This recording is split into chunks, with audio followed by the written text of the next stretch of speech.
कैसे हो आप सब। एक बार फिर से आपका स्वागत है मेरा दूरदर्शन मेरा विद्यालय में।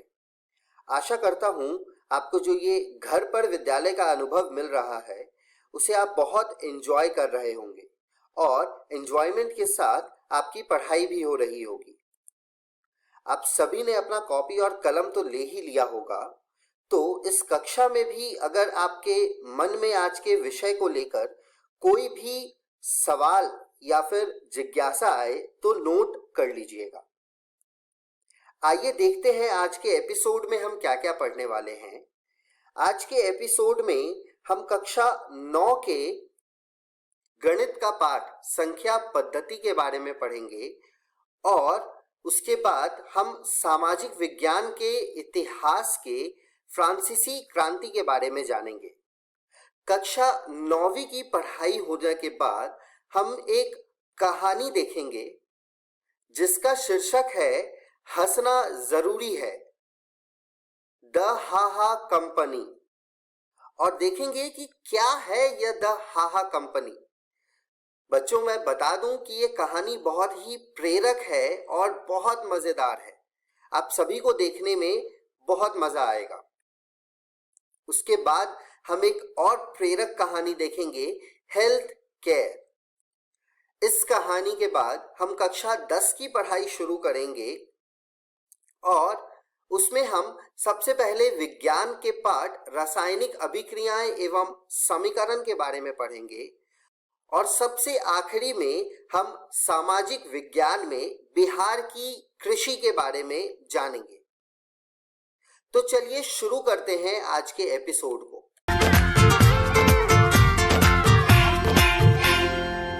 नमस्कार दोस्तों, आज हम पाठ संख्या पद्धति का भाग 3 पढ़ेंगे। हमने हमारी पिछली वीडियो में पढ़ा था वास्तविक संख्याएं और उनके दशमलव के साथ वास्तविक संख्याओं का संख्या रेखा पर निरूपण। आज के इस वीडियो में हम पढ़ेंगे वास्तविक संख्याओं पर संक्रियाएं। तो चलिए आगे बढ़ते हैं और शुरू करते हैं वास्तविक संख्याओं पर संक्रियाएं। जैसा कि आप सभी जानते हैं कि जोड़, घटा, गुणा और भाग 4 मुख्य संक्रियाएं होती हैं। अब हम इन 4 संक्रियाओं को वास्तविक संख्या पर प्रयोग करके देखेंगे कि हमें किस प्रकार की संख्या मिलती है। हमने यहाँ वास्तविक संख्या की 3 स्थिति ली है। पहली स्थिति है जब दोनों संख्याएं परिमेय संख्याएं होंगी। तो चलिए देखते हैं, जब हम 2 परिमेय संख्या पर संक्रियाएं लगाएंगे तो हमें किस प्रकार की संख्या मिलेगी। चलिए उदाहरण से स्पष्ट करते हैं। मान लीजिए हमने 2 परिमेय संख्या 3 और 6/5 लिया है, जिस पर हमने जोड़ संक्रिया लगाया है। तो हमें अंक मिला है 21/5, जो कि एक परिमेय संख्या है। उसी प्रकार हमने दूसरा उदाहरण लिया है 6 और 6/5 का, जहाँ ये दोनों संख्या परिमेय संख्या है और इस पर हमने घटा संक्रिया का प्रयोग किया है। तब हमें 24/5 संख्या मिली है, जो कि एक परिमेय संख्या है। उसी प्रकार हमने तीसरा उदाहरण लिया है 35 और 6/5 का, जहाँ पर ये दोनों संख्या परिमेय संख्या है और इन पर हमने गुणा संक्रिया का प्रयोग किया है। तो हमें मिला है 42, जो कि एक परिमेय संख्या है। इसी प्रकार हमने एक और उदाहरण लिया है 2 और 1/2 का, जहाँ ये दोनों संख्या परिमेय संख्या है और इस पर संक्रिया हमने भाग लिया है। तो हमें अंक मिला है 4, जो कि एक परिमेय संख्या है। तो हमने इस स्थिति में क्या देखा? हमने इस स्थिति में यह देखा कि जब हम 2 परिमेय संख्याओं के बीच संक्रियाएं जोड़, घटा, गुणा, भाग का प्रयोग करेंगे तो हमें जो संख्या मिलेगी वो भी एक परिमेय संख्या होगी। अब हम बढ़ते हैं हमारी दूसरी स्थिति की तरफ, जहां हमने एक परिमेय संख्या ली है और दूसरी अपरिमेय संख्या। चलिए कुछ उदाहरण देखते हैं। 3 और वर्गमूल 2। यहाँ पर 3 एक परिमेय संख्या है और वर्गमूल 2 एक अपरिमेय संख्या। इस पर हमने जोड़ संक्रिया लगाया है, जिसका मान ज्ञात करने पर हमें जो संख्या मिलेगी वह भी एक अपरिमेय संख्या होगी। उसी प्रकार हमने दूसरा उदाहरण लिया है 6/5 का और वर्गमूल 3 का। यहाँ पर 6/5 एक परिमेय संख्या है और वर्गमूल 3 अपरिमेय संख्या। इस पर हमने संक्रिया घटा का प्रयोग किया है। जब हम इसका मान ज्ञात करेंगे तो हमें जो संख्या मिलेगी वह एक अपरिमेय संख्या होगी। उसी प्रकार हमने तीसरा उदाहरण लिया है 2 वर्गमूल 3 का, जहाँ पर 2 एक परिमेय संख्या है और वर्गमूल 3 एक अपरिमेय संख्या। यहाँ पर हमने संक्रिया गुणा का प्रयोग किया है। जब हम इसका मान ज्ञात करेंगे तो हमें जो संख्या मिलेगी वह भी एक अपरिमेय संख्या होगी। उसी प्रकार हमने चौथा उदाहरण लिया है 7 बटे वर्गमूल 5 का, जहाँ पर 7 हमारा परिमेय संख्या है और वर्गमूल 5 अपरिमेय संख्या। जब हम इसका मान ज्ञात करेंगे तो हमें जो संख्या मिलेगी वह एक अपरिमेय संख्या होगी। तो इस स्थिति में हमने क्या देखा? इस स्थिति में हमने यह देखा कि जब हम एक परिमेय संख्या पर और दूसरी अपरिमेय संख्या पर संक्रियाएं का प्रयोग करेंगे तो हमें जो संख्या मिलेगी वह भी एक अपरिमेय संख्या होगी। अब हम बढ़ते हैं हमारी तीसरी स्थिति की तरफ, जहां हमने दोनों संख्याएं अपरिमेय संख्या ली है। चलिए कुछ उदाहरण देखते हैं। वर्गमूल 2 जोड़ वर्गमूल 2। यहाँ पर वर्गमूल 2 एक अपरिमेय संख्या है। जब हम इन दोनों पर संक्रिया जोड़ का प्रयोग करके मान ज्ञात करेंगे तो हमें मिलेगा 2 वर्गमूल 2, जो कि एक अपरिमेय संख्या है। उसी प्रकार हमने दूसरा उदाहरण लिया है वर्गमूल 3 का, जिस पर हमने घटा संक्रिया का प्रयोग किया है। जब हम घटा संक्रिया का प्रयोग करके मान ज्ञात करेंगे तो हमें मिलेगा 0, जो कि एक परिमेय संख्या है। उसी प्रकार हमने तीसरा उदाहरण लिया है वर्गमूल 5 गुणे वर्गमूल 3 का, जिसका मान हम ज्ञात करेंगे तो हमें मिलेगा वर्गमूल 15, जो कि एक अपरिमेय संख्या है। उसी प्रकार हमने चौथा उदाहरण लिया है वर्गमूल 7 बटे वर्गमूल 7। जब हम इसका मान ज्ञात करेंगे तो हमें मिलेगा 1, जो कि एक परिमेय संख्या है। इस स्थिति में हमने क्या देखा? इस स्थिति में हमने देखा कि जब हम 2 अपरिमेय संख्या पर संक्रिया जोड़, घटा, गुणा, भाग का प्रयोग करेंगे तो हमें परिमेय संख्या भी मिल सकती है और अपरिमेय संख्या भी। चलिए अब हम वर्गमूल 3.5 को ज्यामितीय रूप से प्राप्त करते हैं। सबसे पहले आप एक रेखा AB खींचेंगे जो कि 3.5 एकक की होगी। अब आप बिंदु B से 1 एकक की दूरी पर चिन्ह लगाएंगे और उसे बिंदु C मान लेंगे। अब हमारी रेखा AC हो जाएगी 4.5 एकक। अब हम AC का मध्य बिंदु ज्ञात करेंगे और उसे बिंदु O मान लेंगे। अब हम O को केंद्र और OC को त्रिज्या मानकर एक अर्धवृत्त बनाएंगे। अब AC पर लंब एक ऐसी रेखा खींचेंगे जो B से होकर अर्धवृत्त को D पर काटती हो। तब हमारा BD जो हो जाएगा वो होगा वर्गमूल 3.5। आप सोच रहे होंगे कैसे? चलिए सिद्ध करते हैं। हमारे अर्धवृत्त की त्रिज्या है 4.5 बटे 2, जो कि हो जाएगा 2.25 एकक, और OA, OD, OC एक त्रिज्या है जो कि बराबर होगी 2.25 एकक के। यदि आप इस आकृति को ध्यान से देखें तो आपको OBD एक समकोण त्रिभुज दिखेगा, जहां OB हमारा आधार है, BD लंब और OD कर्ण है। हमारा OB बराबर है 3.5 घटा 4.5 बटे 2 एकक के, जो कि हो जाएगा 1.25 एकक। हम पाइथागोरस प्रमेय द्वारा BD की लंबाई ज्ञात कर सकते हैं, जो कि होगा वर्गमूल OD वर्ग घटा OB वर्ग, जो कि हमें मिलेगा वर्गमूल 2.25 का वर्ग घटा 1.25 का वर्ग, जिससे हमें मिलेगा वर्गमूल 3.5, जो कि हमारे BD की लंबाई है। इस प्रकार हमने वर्गमूल 3.5 को निरूपित कर लिया। अब हम बढ़ते हैं वर्गमूलों से संबंधित कुछ सर्वसमीकाएं की तरफ। मान लीजिए A और B वास्तविक संख्याएं हैं, तब वर्गमूल ए बी बराबर होगा वर्गमूल ए गुणे वर्गमूल बी के। आइए उदाहरण देखते हैं। वर्गमूल 6 को हम लिख सकते हैं वर्गमूल 3 गुणे 2, जो कि हो जाएगा वर्गमूल 3 गुणे वर्गमूल 2। हम वर्गमूल a बटे b को लिख सकते हैं वर्गमूल a बटे वर्गमूल b। चलिए एक उदाहरण देखते हैं। वर्गमूल 2 बटे 3 को यहाँ पर हमने लिखा है वर्गमूल 2 बटे वर्गमूल 3। हम वर्गमूल a जोड़ वर्गमूल b गुणे वर्गमूल a घटा वर्गमूल b को लिख सकते हैं a घटा b। चलिए एक उदाहरण देखते हैं। वर्गमूल 3 जोड़ वर्गमूल 2 गुणे वर्गमूल 3 घटा वर्गमूल 2, जो कि हो जाएगा वर्गमूल 3 का वर्ग घटा वर्गमूल 2 का वर्ग, जिसे ज्ञात करने पर हमें मिलेगा 3 घटा 2 यानी 1। अब हम बढ़ते हैं हमारी अगली सर्वसमीका की तरफ, जो कि है a जोड़ वर्गमूल b गुणे a घटा वर्गमूल b, जिसे हम लिख सकते हैं a का वर्ग घटा b। आइए इसके एक उदाहरण देखते हैं।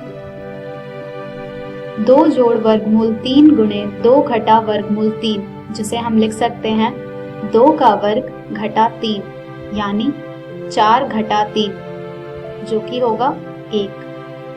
अब हम बढ़ते हैं हमारी अगली सर्वसमीका की तरफ, जो कि है वर्गमूल a जोड़ वर्गमूल b गुणे वर्गमूल c जोड़ वर्गमूल d, जो कि सरलीकरण करने के बाद हमें मिलेगा वर्गमूल a गुणे वर्गमूल c जोड़ वर्गमूल d जोड़ वर्गमूल b गुणे वर्गमूल c जोड़ वर्गमूल d, जिसे हम लिख सकते हैं वर्गमूल ac जोड़ वर्गमूल ad जोड़ वर्गमूल bc जोड़ वर्गमूल bd। चलिए एक उदाहरण देखते हैं। वर्गमूल 3 जोड़ वर्गमूल 2 गुणे वर्गमूल 5 जोड़ वर्गमूल 7, जिसे सरलीकरण करने पर हम लिख सकते हैं वर्गमूल 3 गुणे वर्गमूल 5 जोड़ वर्गमूल 7 जोड़ वर्गमूल 2 गुणे वर्गमूल 5 जोड़ वर्गमूल 7, जिसे हम लिख सकते हैं वर्गमूल 15 जोड़ वर्गमूल 21 जोड़ वर्गमूल 10 जोड़ वर्गमूल 14। अब हम बढ़ते हैं हमारी अगली सर्वसमीका की तरफ, जो कि है वर्गमूल a जोड़ वर्गमूल b का वर्ग, जिसे हम लिख सकते हैं a जोड़ 2 गुणे वर्गमूल ab जोड़ b। आइए एक उदाहरण देखते हैं। वर्गमूल 3 जोड़ वर्गमूल 2 का वर्ग को हम लिख सकते हैं वर्गमूल 3 का वर्ग जोड़ 2 गुणे वर्गमूल 6 जोड़ वर्गमूल 2 का वर्ग, यानी 3 जोड़ 2 वर्गमूल 6 जोड़ 2, जिसे हल करने पर हमें मिलेगा 5 जोड़ 2 वर्गमूल 6। तो ये सभी थे वर्गमूलों से संबंधित सर्वसमीकाएं। आज के इस वीडियो में हमने सीखा वास्तविक संख्याओं पर संक्रियाएं। हम हमारी अगली वीडियो में पढ़ेंगे परिमेयीकरण और वास्तविक संख्याओं के लिए घातांक नियम। धन्यवाद।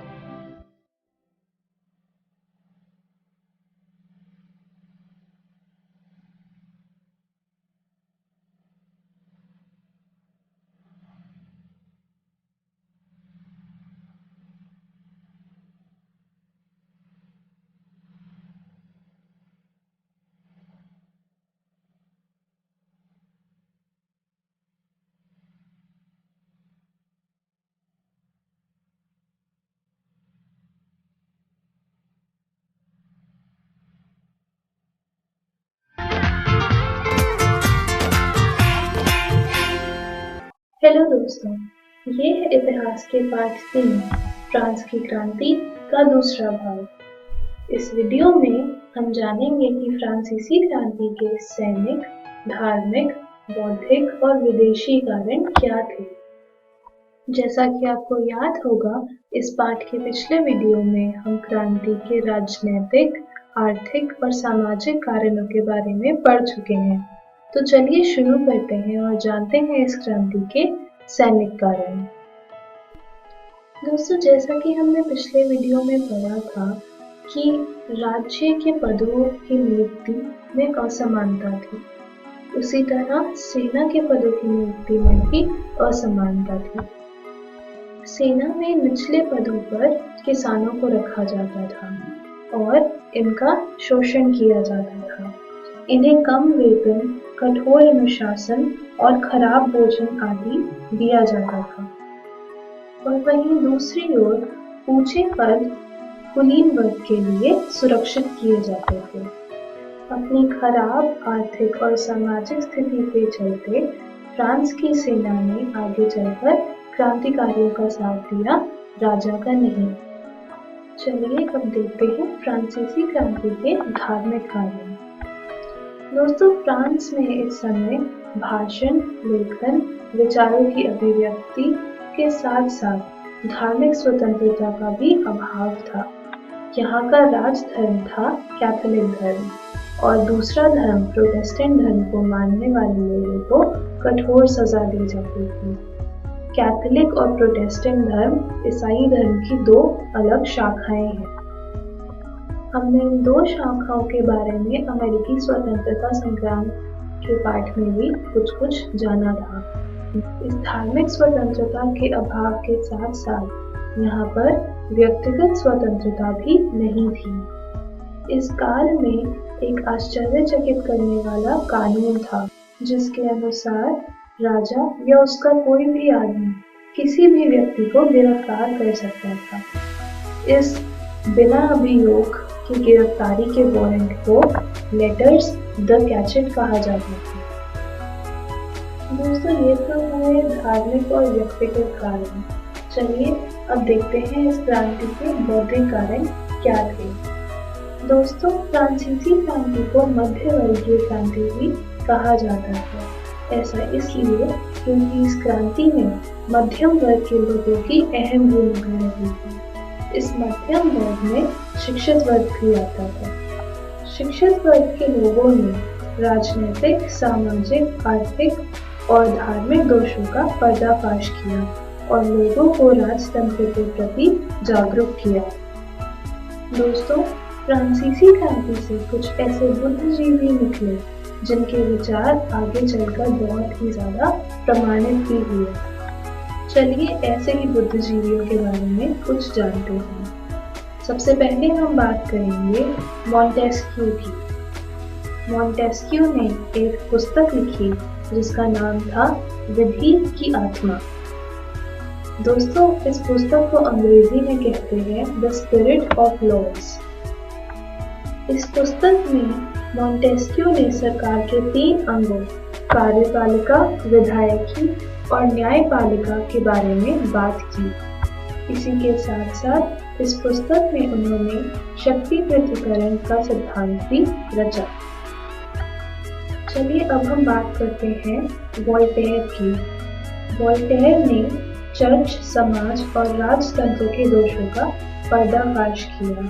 लेकिन दोस्तों, वोल्टेयर क्रांतिकारी होते हुए भी जनतंत्र के पक्ष में नहीं थे, लेकिन वे मानते थे कि राजतंत्र प्रजाहित में होना चाहिए और फ्रांस की राजतंत्र की नीतियों में सुधार होना चाहिए। अब हम बात करते हैं उस बुद्धिजीवी की जो फ्रांस के समाज में पूरी तरह से परिवर्तन चाहते थे। इनका नाम था रूसो। दोस्तों, रूसो ने एक पुस्तक लिखी जिसका नाम था सामाजिक संविधा। इसे अंग्रेजी में सोशल कॉन्ट्रैक्ट के नाम से जाना जाता है। इस पुस्तक में रूसो ने व्यक्ति द्वारा निर्मित संस्था और सामान्य इच्छा, जिसे वो जनरल विल कहते हैं, उसे सबसे ऊंचा माना। दोस्तों, रूसो जनतंत्र का समर्थन करते थे। इन बुद्धिजीवियों में एक नाम था दिदरो। दिदरो के बृहद ज्ञानकोश के लेखों ने फ्रांस में क्रांतिकारी विचारों का प्रसार किया। इसी के साथ साथ 2 अर्थशास्त्रियों ने, जिनके नाम थे क्वेजनो और तुर्गो, समाज में आर्थिक शोषण और आर्थिक नियंत्रण की आलोचना करी और मुक्त व्यापार का समर्थन किया। दोस्तों, हमने पिछले पाठ में पढ़ा था कि मुक्त व्यापार को लेसस फेयर भी कहते हैं, जिसका सिद्धांत एडम स्मिथ ने रचा था।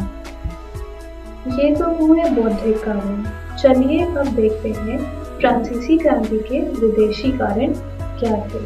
सबसे पहला कारण था इंग्लैंड की गौरवपूर्ण क्रांति। सन 1688 में इंग्लैंड की महान क्रांति हुई, जिसे हम अंग्रेजी में ग्लोरियस रेवोल्यूशन भी कहते हैं। इस क्रांति के द्वारा इंग्लैंड में वैधानिक शासन की स्थापना हुई। इंग्लैंड में हुई शासन व्यवस्था के परिवर्तन से फ्रांस को भी राजनीतिक परिवर्तन का मार्ग मिला। इस क्रांति का अगला विदेशी कारण था अमेरिकी स्वतंत्रता संग्राम। दोस्तों, जैसा कि हमने पहले भी पढ़ा कि अमेरिकी स्वतंत्रता संग्राम में फ्रांस ने अमेरिका का साथ दिया और इंग्लैंड के विरुद्ध लड़ाई करी और अमेरिका में स्थित 13 उपनिवेशों को आज़ादी दिलाई। अमेरिकी स्वतंत्रता संग्राम के बाद अमेरिका में गणतंत्र स्थापित हुआ। इससे प्रेरणा लेते हुए फ्रांस में भी जनता में राजतंत्र के प्रति जागरूकता आई। जैसा कि हमने पहले पढ़ा, अमेरिकी स्वतंत्रता संग्राम के कारण ही फ्रांस की आर्थिक व्यवस्था गड़बड़ा गई और उसे संभालना मुश्किल हो गया। यह फ्रांस की क्रांति का तत्कालीन कारण बना। चलिए दोस्तों, आज के इस वीडियो में बस इतना ही। मैं आशा करती हूँ कि आज हमने जो भी पढ़ा आपको समझ आया होगा। चलिए देखिए आज इस वीडियो में हमने क्या सीखा। हमने इस वीडियो में जाना कि फ्रांसीसी क्रांति के सैनिक, धार्मिक, बौद्धिक और विदेशी कारण क्या थे। हमने मॉन्टेस्क्यू, वोल्टेयर, रूसो, दिदरो आदि नामक बुद्धिजीवियों के बारे में भी जाना। दोस्तों, आप घर जाकर अपने इतिहास की पुस्तक इतिहास की दुनिया में से पार्ट 3 फ्रांस की क्रांति जरूर पढ़िएगा। अगले वीडियो में हम बात करेंगे कि फ्रांसीसी क्रांति का घटनाक्रम क्या था और आतंक का राज्य किसे कहते थे। धन्यवाद। हेलो दोस्तों, ये है इतिहास के पार्ट 3 फ्रांस की क्रांति के दूसरे भाग का डेली टेस्ट। आपका पहला प्रश्न है, राज्य के सभी बड़े पद किस वर्ग के लिए सुरक्षित किए जाते थे? पादरी, कुलीन, व्यापारी या किसान?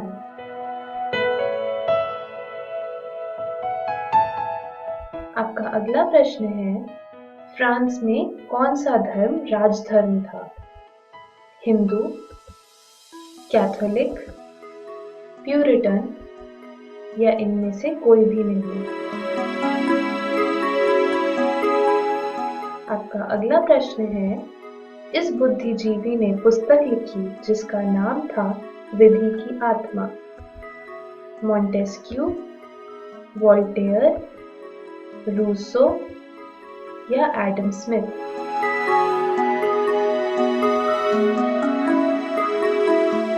आपका अगला प्रश्न है, इंग्लैंड की गौरवपूर्ण क्रांति किस साल में हुई थी?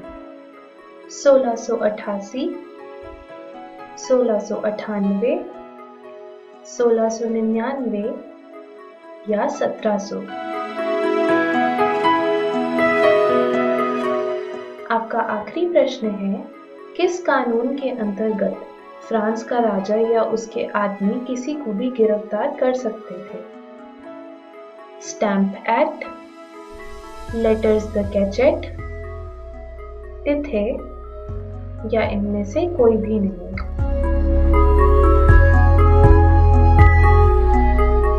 चलिए इन सभी प्रश्नों का सही उत्तर जानते हैं।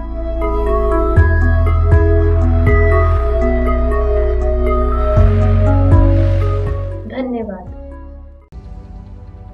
कोरोना से डरे नहीं, एहतियात बरतें। वैसे तो स्वच्छता और व्यक्तिगत साफ सफाई हर समय जरूरी है, लेकिन अभी कोरोना महामारी फैलने के दौर में यह एकदम आवश्यक हो गई है। बस यह जानने की जरूरत है कि साफ सफाई करने के दौरान आप किन बातों के प्रति विशेष तौर पर सजग रहें। आइए इसे बिंदुवार समझ लें। हाथ को अच्छी तरह से साबुन पानी या हैंड वॉश से कम 20 सेकंड तक धोएं या अल्कोहल सैनिटाइजर से साफ करें। होटल या किसी कार्यालय में जाएं तो वहां उपलब्ध हैंड वॉशिंग प्रोटोकॉल के अनुसार अपने हाथों को साफ करें। कोरोना संक्रमित या कोरोना संदिग्ध व्यक्ति या खांस छींक रहे व्यक्ति से कम 1 मीटर की दूरी बनाए रखें। भीड़ भाड़ में मास्क लगाए रखें या मुंह नाक को ढक कर रखें। यदि घर में कोरोना संक्रमित व्यक्ति क्वारंटाइन में है तो उसके व्यक्तिगत उपयोग की चीजों जैसे बर्तन, ग्लास, कप, तौलिया, बिस्तर का इस्तेमाल न करें। फर्श और अन्य सतहों को घर में रोजाना प्रयोग किए जाने वाले ब्लीच घोल या फिनाइल से साफ करते रहें। शौचालय को भी घर में रोजाना प्रयोग किए जाने वाले ब्लीच घोल या फिनाइल से साफ करते रहें। ऑनलाइन सामान मंगाने पर डिलीवरी करने वाले व्यक्ति नियमित आने वाले घरेलू सामान जैसे दूध, अखबार इत्यादि के लिए सुरक्षात्मक तरीके अपनाएं। बस, ट्रेन, ऑटो, टैक्सी, दुकान के काउंटर के संपर्क में आने पर भी एहतियात बरतें। जनहित में जारी राज्य स्वास्थ्य समिति बिहार। अधिक जानकारी के लिए संपर्क करें टोल फ्री नंबर 104। चलिए बच्चों, आज की कहानी पढ़ते हैं जिसका शीर्षक है हंसना जरूरी है, द हा हा कंपनी।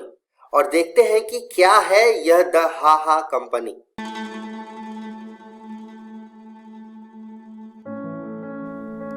ये मेरा प्लेग्राउंड है। ये लड़कियों को हाथ भी नहीं लगाने दूंगा।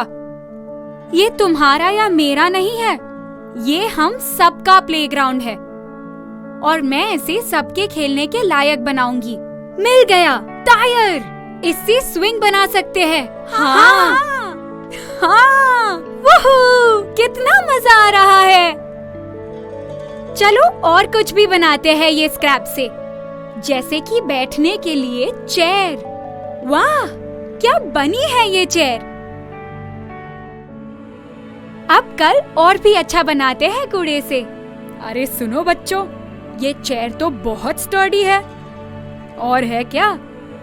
हमें एक प्लान चाहिए और ढेर सारा ट्रैश और पैसा भी।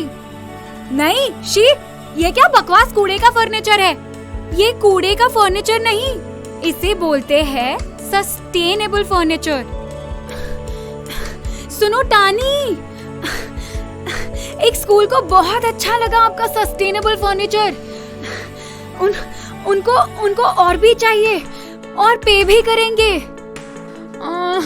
मुझे भी खेलना है यार। चिंता मत करो, और कुछ ही महीने में हमारी कंपनी सक्सेसफुल हो गई। कभी अपने आप को अंडर एस्टिमेट मत करना। रवि जैसे नेगेटिव लोगों को पीछे छोड़ो। कोई भी कुछ भी कर सकता है, बस शुरू करने की देरी है। हंसना जरूरी है 5 दिन का प्रोजेक्ट है। आप इसे 4-4 के समूहों में जाकर पूरा करेंगे। पहला दिन, क्षेत्र शोध। फर्नीचर बनाने वालों से मिले, उनसे उनके कौशलों के बारे में पूछे, पता करे कैसे फर्नीचर बनता है, लकड़ियों की जानकारी, व्यापार की जानकारी, वो कैसे टिकाऊ फर्नीचर बनाते हैं इत्यादि। नोट्स बनाना और फोटोज लेना ना भूले। दूसरा दिन, जहां फर्नीचर बनता है वहां जाकर रिसर्च करें, उनकी प्रक्रिया समझें, देखें वहां क्या क्या काम होता है, क्या ये सुरक्षित है। आपके मन में जो सवाल हो सब पूछे। तीसरा दिन, बाजार में जाकर शोध। उन दुकानों में जाइए जहां फर्नीचर बिकता है, वहां जो जो कंपनियों का फर्नीचर बिक रहा है उनकी सूची बनाइए। देखिए कि फर्नीचर पर्यावरण हितैषी है या नहीं, उनकी कीमत कितनी है, और हाँ, फोटोज खींचना ना भूले। चौथा दिन, आप अपने समूह के साथ सोचें कि क्या कुछ और शोध करना जरूरी है, और अगर है तो वहां जाइए। फर्नीचर के ग्राहकों से मिले, जो कोई भी हो सकते हैं। उनसे पूछे कि वो क्या क्या इस्तेमाल करते हैं, क्या सुधार चाहेंगे, क्या कीमत होनी चाहिए इत्यादि। पांचवा दिन, अपनी व्यापार की योजना लिखिए। सब साथ मिलकर अपना रिसर्च प्रोजेक्ट कंप्लीट करें और उसे चेक करने के लिए अपने शिक्षक को दें।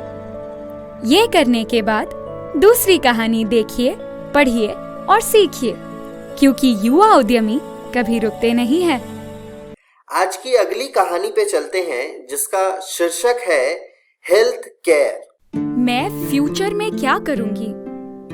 इसका जवाब मुझे एक अचानक हुए इंसिडेंट से मिला। एक दिन अचानक, हे भगवान, ये क्या? इस स्कूल बस का बहुत बुरा एक्सीडेंट हुआ है। चलो इन्हें प्राइमरी हेल्थ केयर सेंटर ले जाते हैं। ओह, हमारे पास इतने पेशेंट्स के लिए ना तो डॉक्टर्स हैं, ना बेड्स हैं, और ना ही मेडिकल इक्विपमेंट्स हैं, और सबसे जरूरी ना ही लोग। हम सब आपकी मदद करेंगे। तुम और जनार्दन और रिजवान बेड लगाएंगे। शाइस्ता, तुम मेरे साथ आओगी। वहाँ सबा, तुम में एक अच्छे लीडर की सब क्वालिटीज है। इसे हॉस्पिटल ले जाना होगा, पर बारिश के कारण रास्ते बंद है। आइडिया, डॉक्टर शिवानी से वीडियो कॉल पर इसका इलाज पूछते हैं। उफ, इस लाइट को भी अभी जाना था। अब और नहीं रुक सकते हैं, इसे हॉस्पिटल लेकर जाना ही होगा। पर एम्बुलेंस कहाँ है? ये रही। जब आती हो जुगाड़ तो प्रॉब्लम्स नहीं सकती कुछ बिगाड़। आज आप लोगों की सूझबूझ ने चिंटू को बचा लिया।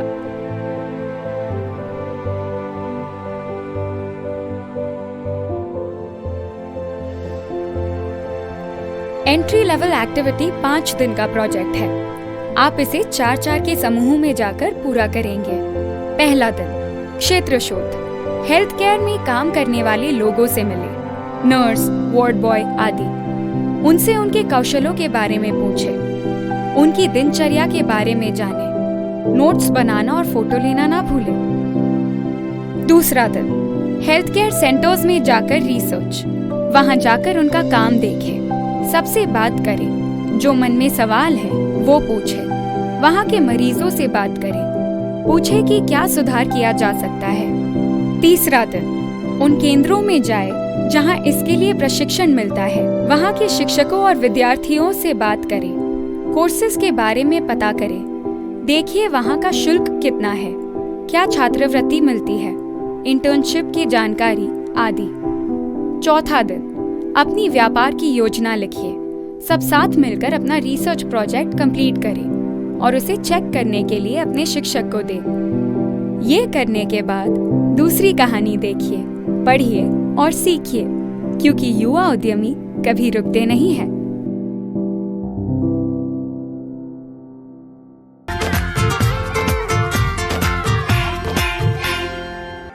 नमस्कार दोस्तों, आज हम रासायनिक अभिक्रियाएं एवं समीकरण का चौथा भाग करेंगे। तो चलिए जानते हैं इस वीडियो में हम क्या जानने वाले हैं। इस वीडियो में हम जानेंगे रासायनिक अभिक्रियाओं के प्रकार के बारे में। जैसा कि लास्ट वीडियो में आपने जाना था, रासायनिक अभिक्रिया के 5 प्रकार होते हैं।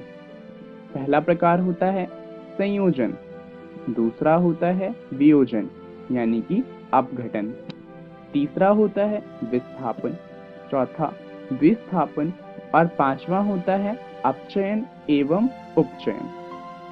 चलिए शुरुआत करते हैं संयोजन अभिक्रिया को जानते हुए। जब 2 या 2 से अधिक पदार्थ, तत्व या यौगिक संयोग करके एकल उत्पाद का निर्माण करते हैं, ऐसी अभिक्रियाओं को संयोजन अभिक्रिया कहते हैं। जैसे कि उदाहरण आप देख सकते हैं कि 2 या 2 से अधिक अभिकारक जब मिलते हैं और उससे सिर्फ एक उत्पाद बनता है, तो ऐसी अभिक्रियाओं को कहा जाता है संयोजन अभिक्रिया। चलिए कुछ उदाहरण देख लेते हैं संयोजन अभिक्रिया के। सबसे पहला उदाहरण है कैल्शियम ऑक्साइड जब जल के साथ तीव्रता से अभिक्रिया करता है और बुझे हुए चूने में परिवर्तित हो जाता है, जिसे कैल्शियम हाइड्रोक्साइड भी कहते हैं। यहाँ आप देख सकते हैं कि यहाँ पे अभिकारक 2 हैं। पहला है कैल्शियम ऑक्साइड और दूसरा है जल। दोनों से मिलके सिर्फ एक उत्पाद बना है, जो है कैल्शियम हाइड्रोक्साइड। चलिए कुछ और उदाहरण देख लेते हैं। पहला है जब कार्बन ऑक्सीजन के साथ अभिक्रिया करता है तो उससे हमें कार्बन डाइऑक्साइड गैस मिलती है। एक और उदाहरण देख लेते हैं जब हाइड्रोजन और ऑक्सीजन आपस में अभिक्रिया करते हैं तो इनसे हमें जल मिलता है। अब इन दोनों अभिक्रिया की बात करें तो दोनों ही अभिक्रिया में ऊष्मा मिलती है और ये ऊष्मा बहुत ज़्यादा होती है। सिर्फ इन दोनों में ही नहीं, लगभग जितनी भी संयोजन अभिक्रिया होती है उन सभी में ऊष्मा मिलती है। जिन अभिक्रियाओं में उत्पाद के निर्माण के साथ साथ ऊष्मा भी मिलती है उन्हें कहा जाता है ऊष्मक्षेपी रासायनिक अभिक्रियाएं। चलिए ऊष्मक्षेपी रासायनिक अभिक्रियाओं के कुछ उदाहरण देख लेते हैं। इसका पहला उदाहरण है प्राकृतिक गैस का दहन। जैसा कि आप देख सकते हैं ये एक दहन का उदाहरण है, तो जाहिर सी बात है कि ऊष्मा तो इसमें मिलेगी ही। प्राकृतिक गैस यानी कि मीथेन का सूत्र होता है CH4। जब ये ऑक्सीजन के साथ अभिक्रिया करता है तो इससे हमें कार्बन डाइऑक्साइड गैस मिलती है, साथ में वाटर मिलता है और बहुत सारी ऊष्मा मिलती है। इसके अलावा अगर हम श्वसन की बात करें, जिसे इंग्लिश में रेस्पिरेशन कहते हैं, तो ये भी ऊष्मक्षेपी अभिक्रिया का उदाहरण है। जैसा कि आप देख सकते हैं ग्लूकोज जब ऑक्सीजन के साथ अभिक्रिया करता है तो इससे हमें कार्बन डाइऑक्साइड गैस, जल और ATP मिलता है, ऊष्मा मिलती है। चलिए अब बात करते हैं ऊष्मशोषी अभिक्रियाओं के बारे में। ये ऊष्मक्षेपी अभिक्रियाओं का बिल्कुल विपरीत होती हैं। ऊष्मशोषी अभिक्रियाएं ऐसी अभिक्रियाएं होती हैं जिनमें ऊर्जा की जरूरत होती है अभिक्रिया के होने के लिए। ये ऊष्मीय ऊर्जा का शोषण करती हैं। चलिए अब बात करते हैं वियोजन की, जिसे हम अपघटन अभिक्रिया भी कहते हैं। ये विपरीत होता है संयोजन अभिक्रिया के। वियोजन उस प्रक्रिया को कहते हैं जिसमें तत्व या यौगिक टूटकर छोटे कणों के रूप में बदल जाते हैं। यह क्रिया प्रायः उत्क्रमणीय होती है। जैसा कि हमने जाना कि इसमें एक ही अभिकारक होता है जो टूटकर एक से अधिक उत्पाद में बदल जाता है। चलिए इसके कुछ उदाहरण देख लेते हैं। ऊष्मा देने पर कैल्शियम कार्बोनेट का कैल्शियम ऑक्साइड तथा कार्बन डाइऑक्साइड में वियोजित होना वियोजन अभिक्रिया का उदाहरण है। जैसा कि आप देख सकते हैं यहाँ पर एक ही अभिकारक है कैल्शियम कार्बोनेट, जिसे जब हमने ऊष्मा प्रदान की तो वो टूट गया कैल्शियम ऑक्साइड और कार्बन डाइऑक्साइड में। ऊष्मा के द्वारा की गई वियोजन अभिक्रियाओं को ऊष्मीय वियोजन कहते हैं। इसके उदाहरण देख लेते हैं। लेड नाइट्रेट को जब ऊष्मा प्रदान की तो वो लेड ऑक्साइड, नाइट्रोजन ऑक्साइड और ऑक्सीजन गैस में टूट जाता है। ये एक ऊष्मीय वियोजन का उदाहरण है। चलिए अब बात करते हैं विस्थापन अभिक्रिया की। अभिक्रिया जिसमें एक तत्व दूसरे तत्व को उसके यौगिक से विस्थापित कर देता है विस्थापन अभिक्रिया कहलाता है। इसका मतलब क्या हुआ? मान लीजिए कि एक तत्व था A और एक यौगिक था BC। अब अभिक्रिया के बाद क्या होगा कि जो तत्व A है वो BC में से B को उसके यौगिक से अलग कर देगा और खुद C के साथ अपना यौगिक बना लेगा। अब यहाँ पर A B को उसके यौगिक से अलग कर सकता है या नहीं कर सकता, ये इस बात पे निर्भर करता है कि A की अभिक्रियाशीलता कितनी है। एक विस्थापन अभिक्रिया में केवल अधिक अभिक्रियाशीलता वाले तत्व ही कम अभिक्रियाशीलता वाले तत्वों को प्रतिस्थापित कर सकते हैं। आपको 9वीं कक्षा का रिएक्टिविटी सीरीज तो याद ही होगा। यहाँ पर इसी रिएक्टिविटी सीरीज का इस्तेमाल किया जाता है पता लगाने के लिए कि विस्थापन अभिक्रिया होगी या नहीं होगी। चलिए विस्थापन का एक उदाहरण देख लेते हैं। जिंक कॉपर की अपेक्षा अधिक अभिक्रियाशील है, ये तो आप जानते ही हैं। तो जब जिंक कॉपर सल्फेट के साथ अभिक्रिया करता है तो कॉपर को सल्फेट से अलग कर देता है और खुद जिंक सल्फेट बनाता है। यहाँ पर आप देख सकते हैं कि जिंक ने कॉपर को सल्फेट से अलग कर दिया है। चलिए अब बात करते हैं द्विस्थापन अभिक्रिया की। वे अभिक्रियाएं जिनमें अभिकारकों के बीच आयनों का आदान प्रदान होता है उन्हें द्विस्थापन अभिक्रिया कहते हैं। जैसा कि आप देख सकते हैं यहाँ पे पहला यौगिक है AB और दूसरा यौगिक है CD। अभिक्रिया के बाद जो दो नए यौगिक बने वो हैं CB और AD। ये द्विस्थापन अभिक्रिया का उदाहरण है। चलिए अब बात करते हैं उपचयन की। अभिक्रिया के समय जब पदार्थ में ऑक्सीजन की वृद्धि होती है तो कहा जाता है कि उसका उपचयन हुआ है। इलेक्ट्रॉन की हानि भी उपचयन कहलाती है।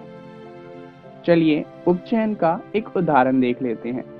कॉपर चूर्ण की सतह पर कॉपर ऑक्साइड की काली परत का चढ़ जाना उपचयन का एक उदाहरण है।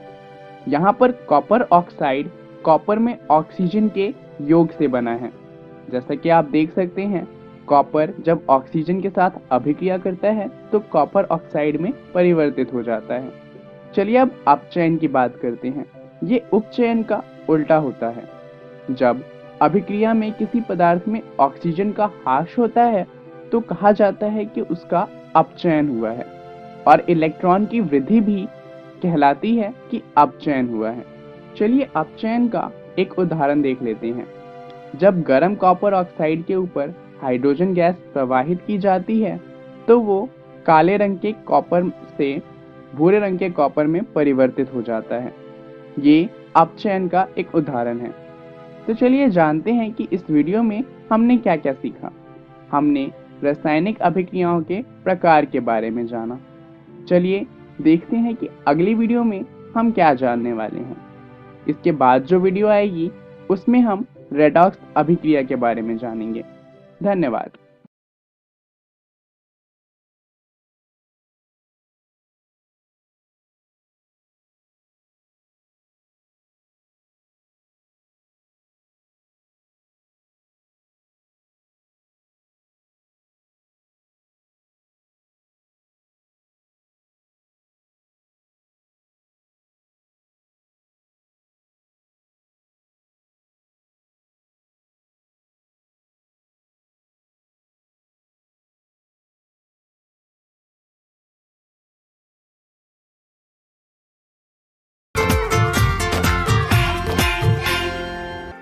नमस्कार दोस्तों, आज हम कृषि नामक अध्याय का अगला भाग यानी कि तीसरा भाग पढ़ने वाले हैं। इस अध्याय के पिछले भाग में हमने कृषि के प्रकारों के बारे में चर्चा की। इसके बाद रबी की फसल, खरीफ की फसल और जायद की फसल के बारे में भी अध्ययन किया। उसी कड़ी को आगे बढ़ाते हुए आज हम भारत की मुख्य फसलों में चावल और गेहूं की चर्चा करेंगे। उसके बाद मोटे अनाजों पर भी एक नज़र डालेंगे। तो चलिए शुरू करते हैं आज का अध्याय। दोस्तों, भारत में अनेकों प्रकार की कृषि की जाती है। भारत की जनसंख्या का एक बहुत बड़ा भाग कृषि पर निर्भर है। भारत में कृषि की विविधता को प्रभावित करने वाले प्रमुख कारक हैं वर्षा की मात्रा, मिट्टी के प्रकार और कृषि की विभिन्न पद्धतियाँ। इनके फलस्वरूप भारत में अनेकों फसलें उगाई जाती हैं। तो चलिए भारत की उन फसलों के बारे में चर्चा करते हैं। सबसे पहले बात करते हैं चावल की। दोस्तों, चावल हमारे देश की मुख्य खाद्यान्न फसल है जिस पर अधिकांश जनसंख्या निर्भर करती है। विश्व का लगभग 22% चावल क्षेत्र भारत में है। चावल उत्पादन में भारत का विश्व में दूसरा स्थान है। दोस्तों, चावल की उपज के लिए अधिक तापमान की आवश्यकता होती है। इसके लिए कम से कम 24 डिग्री सेंटीग्रेड तापमान की आवश्यकता होती है। बोते समय 21 डिग्री सेल्सियस, बढ़ते समय 24 डिग्री सेल्सियस तथा पकते समय कम से कम 27 डिग्री सेल्सियस तापमान की आवश्यकता होती है। साथ ही इसकी फसल के लिए 125 सेंटीमीटर से 200 सेंटीमीटर वर्षा की आवश्यकता होती है। यदि इससे कम वर्षा हो तो वहाँ पर सिंचाई की सहायता से फसल उगाई जाती है। चावल की खेती के लिए अत्यंत उपजाऊ जलोढ़ मिट्टी की आवश्यकता होती है। इसकी मिट्टी चिकायुक्त दोमट होनी चाहिए ताकि पौधे की जड़ अच्छी तरह विकसित हो सके। इसकी कृषि में मानव श्रम की अधिक आवश्यकता होती है। खेत की तैयारी से लेकर रोपनी कटनी तक का कार्य मानव श्रम द्वारा ही होता है। दोस्तों, भारत का अधिकांश चावल जलोढ़ मिट्टी के क्षेत्र में तथा तेलटाई एवं तटीय क्षेत्रों में उत्पन्न किया जाता है। इसके अतिरिक्त यह हिमालय पर्वत की निचली घाटियों में, सीढ़ीनुमा खेतों में और दक्षिणी पठार के कुछ घाटी क्षेत्रों में भी उगाया जाता है। चलिए दोस्तों, अब बात करते हैं गेहूं की। चावल के बाद गेहूं हमारे देश की दूसरी प्रमुख खाद्यान्न फसल है।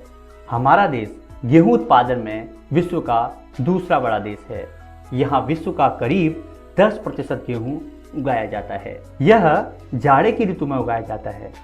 पकते समय इसे खिली धूप की आवश्यकता होती है। इसके साथ साथ उगाने के लिए समान रूप से वितरित 50 से 75 सेंटीमीटर वार्षिक वर्षा की आवश्यकता होती है। 100 सेंटीमीटर से अधिक वार्षिक वर्षा वाले क्षेत्र में इसकी खेती नहीं की जा सकती। सिंचाई की सहायता से गेहूं 20 सेंटीमीटर वार्षिक वर्षा वाले क्षेत्र में भी उगाया जा सकता है। दोस्तों, भारत में गेहूं सबसे ज़्यादा पंजाब, हरियाणा और उत्तर प्रदेश से प्राप्त किया जाता है। उत्तर प्रदेश देश का सबसे बड़ा गेहूं उत्पादक राज्य है। यहाँ देश का लगभग 1/3 गेहूं पैदा किया जाता है। आइए दोस्तों, अब बात कर लेते हैं मोटे अनाजों की। ज्वार, बाजरा और रागी देश के प्रमुख मोटे अनाज हैं। इनमें प्रचुर मात्रा में कई पोषक तत्व पाए जाते हैं। जैसे रागी में प्रचुर मात्रा में लोहा, कैल्शियम, सूक्ष्म पोषक और भूसी मिलती है। आइए सबसे पहले बात कर लेते हैं ज्वार की। भारत में चावल और गेहूं के बाद ज्वार सबसे प्रमुख खाद्य फसल है। इसे उन क्षेत्रों में बोया जाता है जहां चावल और गेहूं की खेती नहीं की जा सकती है। यह वर्षा पर निर्भर कृषि है। इसमें सिंचाई की व्यवस्था उपलब्ध नहीं होती। इसका सबसे बड़ा उत्पादक राज्य महाराष्ट्र है, जो 51% ज्वार पैदा करता है। कर्नाटक, आंध्र प्रदेश और मध्य प्रदेश इसके अन्य उत्पादक राज्य हैं। इससे भारत का 10% खाद्यान्न उपलब्ध होता है। भारत का 75% ज्वार पठारी भागों में पैदा किया जाता है। आइए दोस्तों, अब बात कर लेते हैं बाजरे की। भारत की कुल कृषिगत भूमि के 7% भूमि पर बाजरा उगाया जाता है। निर्धन लोगों और पशुओं का यह प्रमुख आहार है। यह बलुआ और उथली काली मिट्टी पर उगाया जाता है। बाजरे का सबसे बड़ा उत्पादक राज्य गुजरात है। आइए दोस्तों, अब बात करते हैं रागी की। यह शुष्क प्रदेश की फसल है। यह लाल, काली, बलुआ दोमट और उथली काली मिट्टी पर अच्छी तरह उगाया जाता है। कर्नाटक इसका सबसे बड़ा उत्पादक राज्य है। इसके बाद तमिलनाडु दूसरा प्रमुख उत्पादक राज्य है। आइए दोस्तों, अब बात करते हैं मकई की। यह भी एक अन्य महत्वपूर्ण अनाज है जो मनुष्य के भोजन और पशुओं के चारे के रूप में प्रयोग किया जाता है।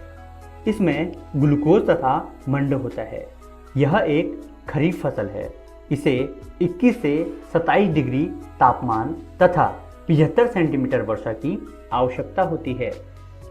इसके लिए जलोढ़ मिट्टी ज़्यादा उपयुक्त मानी जाती है। यह भारत के 3.6% कृषिगत भूमि पर उपजाया जाता है। कर्नाटक, उत्तर प्रदेश, बिहार और आंध्र प्रदेश इसके प्रमुख उत्पादक क्षेत्र हैं। चलिए दोस्तों, अब देख लेते हैं आज की इस वीडियो में हमने क्या क्या सीखा। आज हमने भारत की मुख्य फसलें चावल और गेहूं की चर्चा की। उसके बाद मोटे अनाजों के बारे में भी हमने जाना। अगली वीडियो में हम इसी अध्याय का अगला भाग पढ़ेंगे, जिसके अंतर्गत अन्य महत्वपूर्ण फसलों के बारे में जानते हुए बागवानी फसलें और अखाद्य फसलों के बारे में चर्चा करेंगे और साथ ही रेशेदार फसलों के बारे में भी जानकारी प्राप्त करेंगे। आशा करते हैं आपको यह वीडियो बहुत पसंद आई होगी। तो मिलते हैं अगली वीडियो में। धन्यवाद। कृषि। पहला प्रश्न है, चावल को पकते समय कितने तापमान की आवश्यकता है? 22 degree centigrade, 25 degree centigrade, 27 degree centigrade, 29 degree centigrade. गेहूं के उत्पादन में भारत का विश्व में कौन सा स्थान है? पहला, दूसरा, तीसरा, चौथा। भारत में ज्वार सबसे ज़्यादा किस राज्य में पैदा किया जाता है? बिहार, पंजाब, महाराष्ट्र, कर्नाटक। भारत में बाजरा कुल कृषिगत भूमि के कितने भाग में बोया जाता है? 10%, 9%, 8%, 7%। ग्लूकोज तथा मंड की प्रचुर मात्रा किस फसल में होती है? ज्वार, मकई, बाजरा, इनमें से कोई नहीं। इनके सही उत्तर हैं कोरोना वायरस जैसी महामारी से बचाव के लिए देश भर में लॉकडाउन है। बच्चों को सुरक्षित रखने के लिए विद्यालय बंद किए गए हैं। इस परिस्थिति में आपका मोबाइल ही आपका विद्यालय बन सकता है। जी हाँ, बिहार सरकार के शिक्षा विभाग ने यूनिसेफ और इकोवेशन के साथ मिलकर उन्नयन ऐप मेरा मोबाइल मेरा विद्यालय की शुरुआत की है। इस ऐप पर आप कक्षा 6 से 12 तक के पाठ्यक्रम को पढ़ सकते हैं। सिर्फ पढ़ ही नहीं सकते, बल्कि आपको पढ़ते समय अगर किसी भी तरह की कोई परेशानी आती है या फिर मन में कोई सवाल आता है तो इस ऐप पर आप अपने सवाल भी पूछ सकते हैं, जिसका जवाब उस विषय के विशेषज्ञ द्वारा दिया जाएगा। तो प्ले स्टोर से अभी डाउनलोड करें उन्नयन ऐप मेरा मोबाइल मेरा विद्यालय और अपने मोबाइल से ही अपने विद्यालय का अनुभव पाएं, वो भी बिल्कुल निशुल्क। घर पर रहें, सुरक्षित रहें, स्वस्थ रहें, पढ़ते रहें, आगे बढ़ते रहें, क्योंकि चाहे कोई भी स्थिति हो, शिक्षा हर बच्चे का अधिकार है। बिहार शिक्षा परियोजना की एक पहल। आशा करता हूं कि आज के एपिसोड में आपको जो भी बातें बताई गई हो उसे आप समझ पाए होंगे और जरूरी बातों को अपनी कॉपी में नोट भी किया होगा। आपको एपिसोड के शुरुआत में भी बोला गया था कि आप अपने सवालों को भी नोट कीजिएगा। आप इन सभी सवालों को उन्नयन ऐप पर पोस्ट करके अपना जवाब पा सकते हैं और यदि आपके पास मोबाइल या इंटरनेट नहीं है तो आप स्क्रीन पर दिए गए नंबर पर भी अपना सवाल पूछ सकते हैं। नंबर नोट कीजिए। पहला नंबर है 9709519929 और दूसरा नंबर है 9025952475। आप हमें ईमेल भी कर सकते हैं। ईमेल आईडी नोट कर लीजिए, biharunnyan@gmail.com, biharunnayan@gmail.com, biharunnyan@gmail.com। तो बच्चों, मिलते हैं अगले एपिसोड में, जिसमें हम कुछ और रोचक पाठ को पढ़ेंगे जो कि कक्षा 9 और कक्षा 10वीं के होंगे। और आज की तरह हम कुछ कहानियां भी देखेंगे, कुछ प्रेरक कहानियां। मेरा दूरदर्शन मेरा विद्यालय के आज के एपिसोड में इतना ही। घर पर रहें, सुरक्षित रहें और पढ़ते रहें। बाय बाय बच्चों।